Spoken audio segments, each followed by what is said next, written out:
संभल के अंदर बावरी और कुएं का मिलना जारी है। अब तक 19 कूप जो है उसका ईएसआई सर्वेक्षण हो चुका है और लगभग 5 ऐसे तीर्थ स्थल हैं जहां पर एएसआई और स्टेट आर्कोलॉजी की टीम पहुंची थी और वहां पे सर्वेक्षण हुआ था। अभी चंदौसी में एक बावरी मिली है, काफी पुरानी बावरी है, उसकी खुदाई चल रही है। 4 कमरों वाली बावरी है और कहते हैं ऐसा कि वो 200, 250, 300 साल पुरानी जो है वो बावरी है। अभी उसका जो डेटा है वो अभी प्रशासन के पास पूरे तरीके से नहीं आया है, उसकी जांच की जा रही है। ऐसे में संभल में एक और बावरी देखने को मिली है, इसका नाम है चोर बावरी। चोर बावरी नाम क्यों है, इसके पीछे एक कहानी वो बताएंगे, लेकिन ऐसा कहते हैं कि पृथ्वीराज के चौहान के समय की ये बावरी है और ये 2 मंजिला बावरी है। यहाँ अगर आप देखेंगे तो ये बावरी देखिए कितनी बड़ी बावरी है और यहाँ पर कमरे बनाए गए हैं। ये कमरे बहुत पुराने हैं, ये बावरी बहुत पुरानी है। ऐसा कहते हैं कि राजा पृथ्वीराज चौहान जब हुआ करते थे यहाँ पे, उस वक्त ये बावरी का इस्तेमाल करते थे, अपनी रानियों के साथ वो यहाँ आया करते थे, यहाँ पे स्नान ध्यान करते थे, अपनी रानियों के साथ यहाँ बैठते थे और उसके बाद वो यहाँ से जाते थे। कभी कभी कहते हैं कि उनकी सेना भी यहाँ आती थी, सेना भी बैठती थी, सेना विश्राम करती थी और फिर अगले पड़ाव की तरफ आगे जाती थी। ये बावरी की हालत देखकर आप समझ सकते हैं कि ये कितनी पुरानी बावरी है। जो ईंटें इस्तेमाल किए गए हैं वो बिल्कुल छोटी ईंट है। छोटी ईंट वही ईंट जो मंदिरों में इस्तेमाल किए जाते हैं, जो आज से 300, 400, 500 साल पुराने जो इमारतें हैं उनमें इस्तेमाल होते हैं। और आप देखिए कि जो पत्थर यहाँ पे इस्तेमाल किए गए हैं, ये पत्थर भी कितने मोटे हैं और जो दीवार बनाई गई है इन पत्थरों की वो कितनी मोटी है, जो पुराने जमाने में इस्तेमाल किए जाते थे। इसके साथ साथ देखिए हर बावली में आपको ताक दिखाई देगा।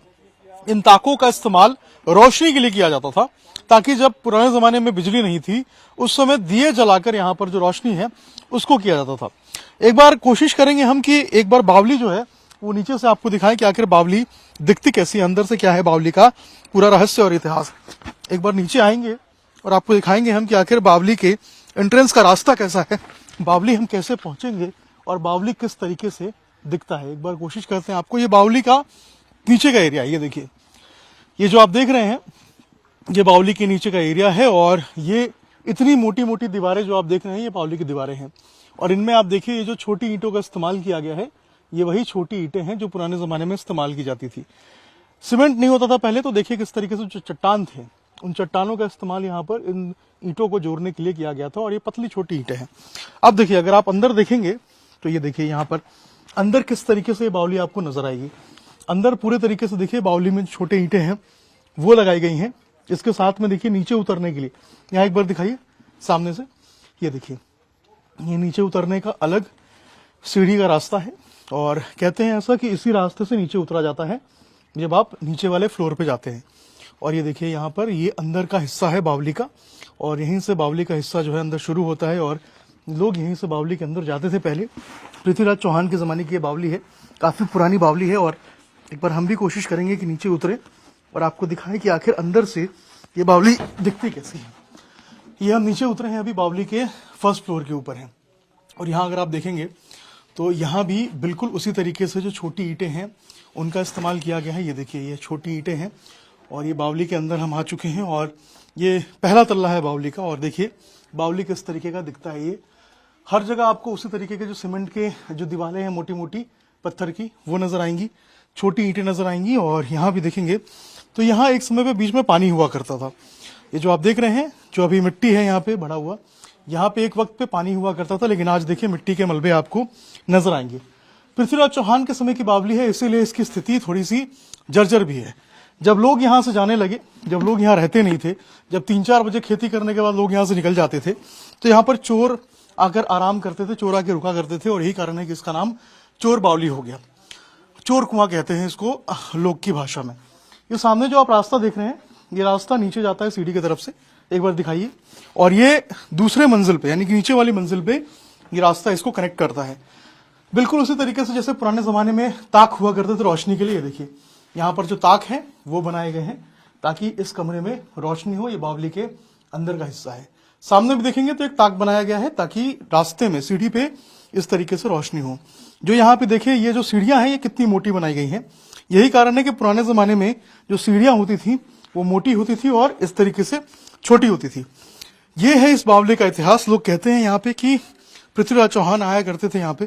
पृथ्वीराज चौहान अपनी रानियों के साथ आते थे, इसी बावली के अंदर वो स्नान ध्यान करते थे, पूजा पाठ करते थे और उसके बाद उनकी जो सेना है वो भी आके नीचे वाले फ्लोर पे विश्राम करती थी, ऐसा लोग कहते हैं। काफी शानदार बावली है, काफी बड़ा बावली है और ऐसा कहते हैं कि ये 3 मंजिला है, यानी कि 2 मंजिल ऊपर है और नीचे पूरा कुआं बनाया गया था। लेकिन अब स्थिति में है बावली, आपके सामने है। अब लोग कहते हैं कि प्रशासन जो है वो यहाँ पर इस पर ध्यान दे, इसका सर्वेक्षण कराए, इसका निरीक्षण कराए और उसके बाद इस बावली को उसी तरीके से खूबसूरत बनाए जैसे बाकी बावलियों को किया जा रहा है और इसका भी पुनर्विकास हो ताकि लोग यहाँ पे आए और अपने इतिहास को समझ पाए। भारत की आजादी के बाद किस तरीके से भारत के योद्धाओं को भुलाया गया, किस तरीके से उनके नाम को मिटाया गया, इसका जीता जागता उदाहरण अगर आपको देखना हो तो ये बावली देखिए। ये पृथ्वीराज चौहान की बावली है, लेकिन इसका नाम है चोर कुआं। अगर इसकी कहानी में आपको बताऊं तो आपको भी शायद सुन के हैरानी होगी कि आखिर एक महान योद्धा, एक भारत का महान वीर, जिसके नाम से पूरी दुनिया जो है वो जानी जाती है, जिसका नाम पूरी दुनिया गर्व से लेती है, उसके नाम के बावली के ऊपर ये चोर का नाम क्यों पड़ा। ये कहानी ऐसे शुरू होती है कि पृथ्वीराज चौहान यहाँ इस बावली में जहां मैं मौजूद हूं, संभल का ये इलाका है ये, और इस संभल के इसी बावली में आया करते थे। इसी बावली के अंदर पृथ्वीराज चौहान नहाया करते थे। ये जो आप जमीन देख रहे हैं, जो मिट्टी देख रहे हैं जहां मैं अभी मौजूद हूं, ये दरअसल उस समय मिट्टी नहीं हुआ करती थी, उस समय यहाँ पर पानी हुआ करता था। ये जो मिट्टी आप देख रहे हैं नीचे, ये जो मलबा आप देख रहे हैं, ये उस वक्त नहीं हुआ करता था। यहाँ सुंदर एक बावली हुआ करती थी, लेकिन जैसे जैसे वक्त बीतता गया इस सुंदर बावली को मिट्टी के इस मलबे में तब्दील कर दिया गया।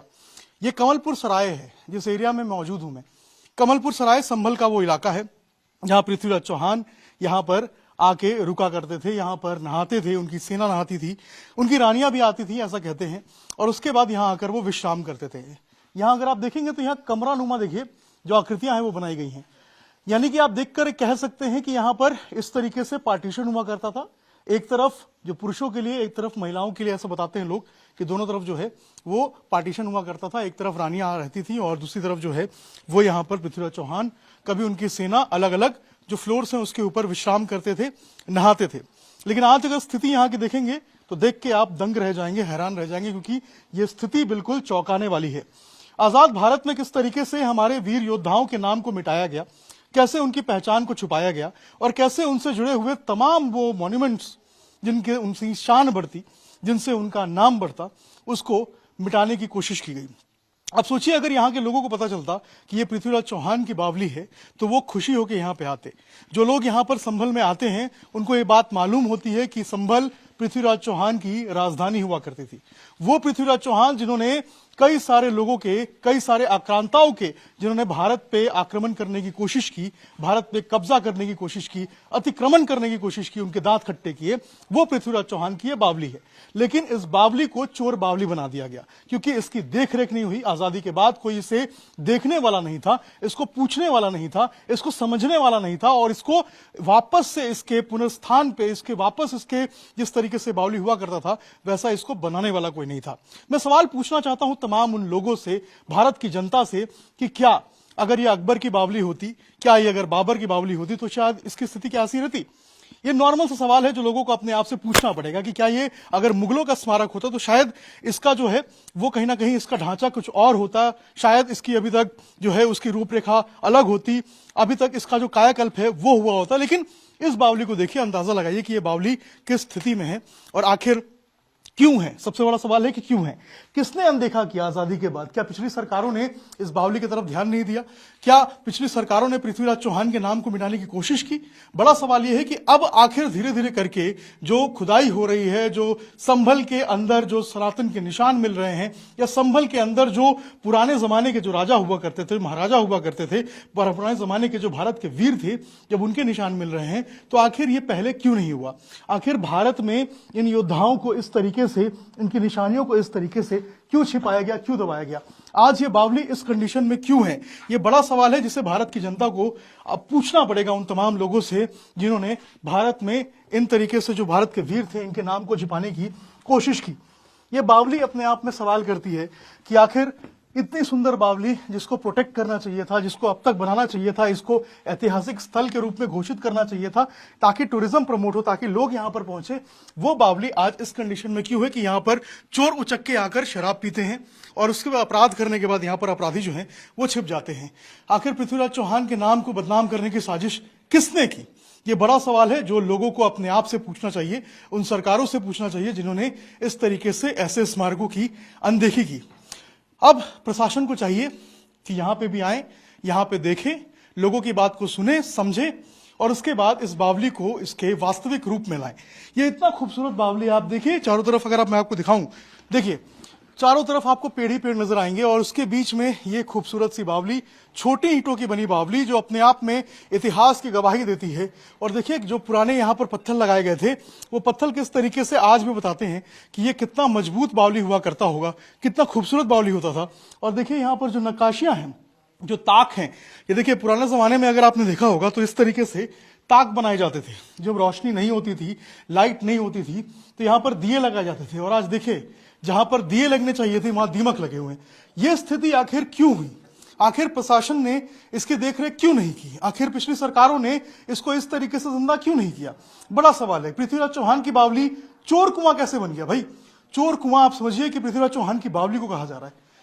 दुख की बात है, तकलीफ की बात है, लोग भी तकलीफ में है। लेकिन सवाल आखिर उन लोगों से कि आखिर इसकी अनदेखी क्यों हुई? आखिर इन स्मारकों को जो हमारे जो इस तरीके से वीर सपूतों से जुड़े हुए हैं उनको सहेजा क्यों नहीं किया? लोगों को सवाल पूछना चाहिए, जवाब ढूंढना चाहिए।